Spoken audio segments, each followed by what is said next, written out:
Hey everyone, Joe here. Today I'm going to show you how to make an authentic recreation of a popular song using a MIDI track as a bass.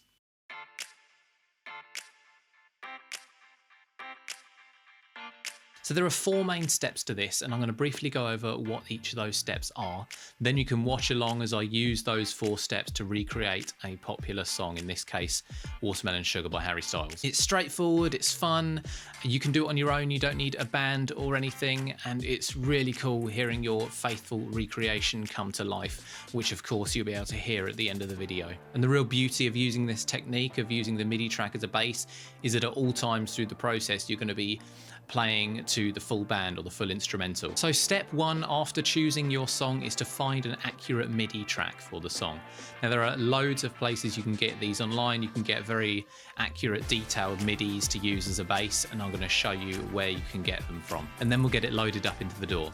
Then step two is to assign a virtual instrument to each of the tracks in the MIDI file. It doesn't have to sound exactly like it does in the original song, we're just using it as a guide at first, but trust me, by the end it will. And then step three, we're going to be going through each of the tracks in turn and replacing them with recorded audio, so vocals or guitars, or sequenced or synthesized instruments, depending on what the song needs. We'll be referencing the original song to get the sound just right. And again, the great thing of using this method is that if there are any parts that you can't play or you can't perform, you can just leave them as sampled or synthesized instruments. And then step four is going to be the mix. That's the point where we're going to be getting the song sounding as close to the original as possible. We'll be using the original as a reference, trying to use similar kind of effects and mixing methods. Now let's get started. So watch along and make sure you stick around to the end to hear the final product, and then maybe after watching you'll be inspired to give this a go on a song of your own.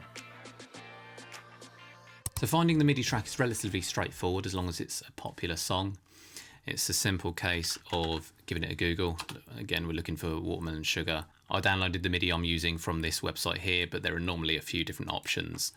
And I'm not going to play it. I don't know what the licensing deal is with this website, but it contains the drums, the vocals, it contains the tempo data, all the instrumentation. So it's really useful just for bringing that in, saving you a load of time. Now, I paid a few quid for this. If you don't want to pay, there are other ways. You can find scores that people have written for free downloads, or guitar tabs, things like that, and then you can convert them into MIDI and bring those into your session. They're not always as complete as the MIDI files that you can buy, but it still might work for you depending on the song. So we've got our MIDI track, we've imported it into the session, and you can see everything that's there. You've got a few vocal lines, you've got the guitars, the pianos. It's also brought in the tempo, which is really useful. So this MIDI data on its own, you're not actually going to be able to hear anything if you play it. It's just MIDI data. We need to assign virtual instruments to the tracks. Now, even with the vocal lines that are going to be sung eventually, we're going to assign virtual instruments to those as well. And just so you can always have an idea of how the song's going to sound, and you're always going to be able to play to the full band, just like if you were practicing with a band.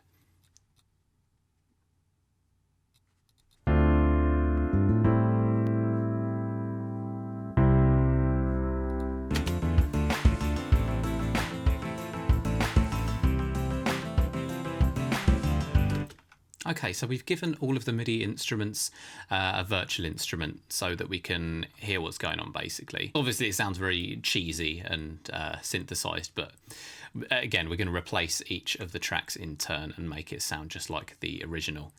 There will be a couple of these that we do keep. The E piano, for example. I've got a pretty nice sounding electric grand piano, which sounds quite like the original. Feel free to go and listen to the original track if you're not familiar with it, or if you just want to compare back and forth between the two sounds. But yeah, it's a nice sounding piano. It's got that little bit of warbliness, but we will be making amendments during the mixing stage. So in the next step, step three, we're going to be going through each of the tracks in turn and recording in the vocals, recording in the bass and guitars. I'm going to be mindful of the tones that I want, so using the kind of guitars that will get me a similar tone to the original. Also going to be replacing some of the drum samples with ones that are more similar to the original. We're going to be altering the tones of the pianos and the other sampled instruments as well. So I started off making a few tweaks on the electric piano, just gave it the right level of modulation and everything, because it's the first thing that you hear when the song comes in pretty much. So I wanted to get that right, just to get the feel right for when I start recording.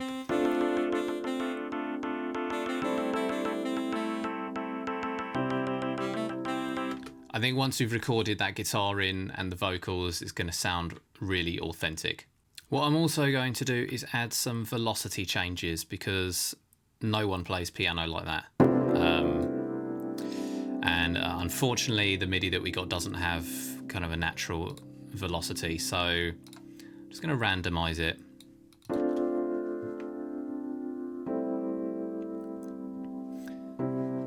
Yeah, so there's just some slight differences in the way that each has been played to make it sound more realistic.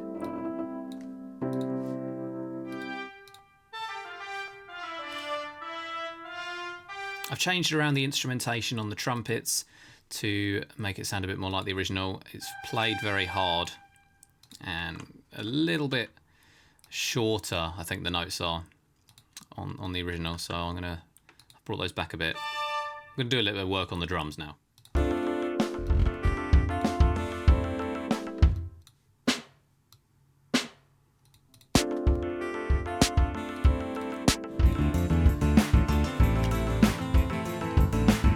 Okay, so I think I've picked out the sounds that I want to keep for the sampled instruments. There's still quite a way to go on getting them to sound just right, but that's going to be in the mixing stage, which is the next part.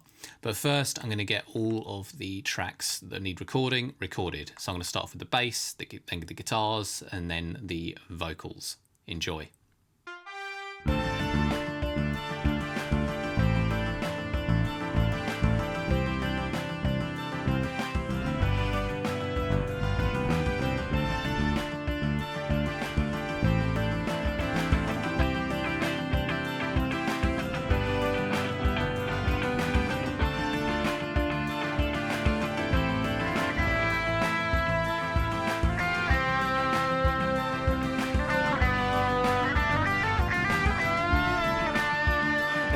Just thinking out loud, I don't know if I could ever go without watermelon sugar high, watermelon sugar high, watermelon sugar high, watermelon sugar high, watermelon sugar, strawberries on a summer evening.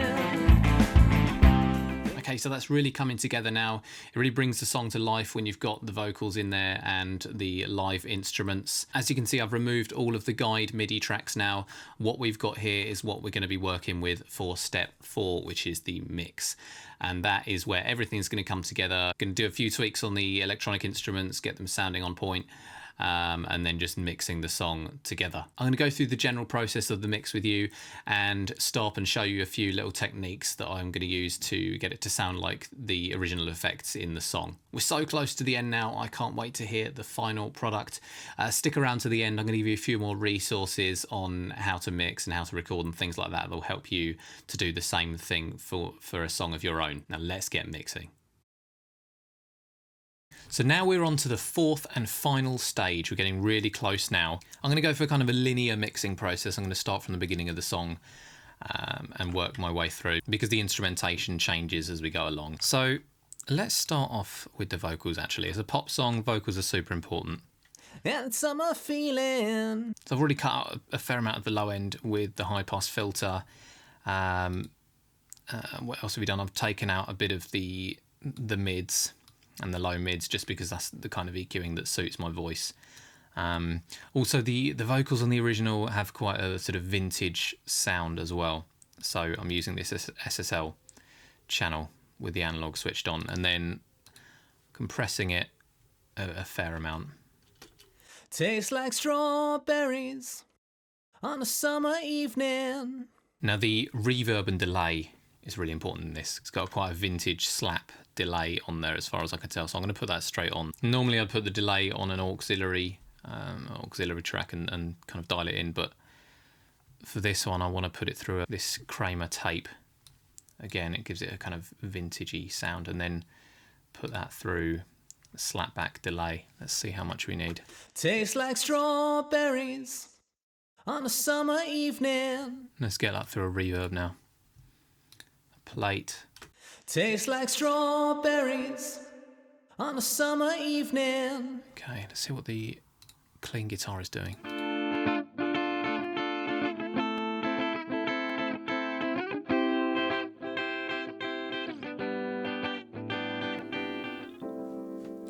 Cut some of the top end off there.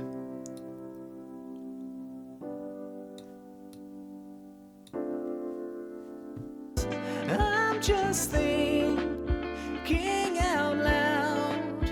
I don't know if I could ever go. Could put a low pass on the bass as well. We don't need that right at the top. I'm actually going to make a little cut at around 60. I might change that slightly, but it just gives a little bit of room for the kick when that comes in. Okay, let's take a look at the kick and the snare that come in. We've got this retro kick, there's a lot of low end in there, and then I've adjusted the attack. It was a bit too clicky because it's quite subdued, the kick, that when it comes in the intro of this song, it's quite subtle, so I didn't want it to really be punching. And then I've got a more kind of live kind of sound, because I know they play he plays with this band live with the live drum kit, so I think in the track it's live drums mixed with samples at various points. You know what? I'm going to send all of the kicks through a kick bus and just give them a little bump at around 65. The snare and the kick are about the same level, so we can just balance those. A bit more snare. Backing vocals. Just got a lower octave there. In the original song, it's quite wide. I've only got one here, so I'm going to duplicate that. Watermelon sugar high, watermelon sugar. Process those in the same way. Actually, I'm going to put that on the... These are all going to be processed pretty much the same, so they can go on the bus. I normally go a little bit harder on the compression with the backing vocals, just to keep them tamed.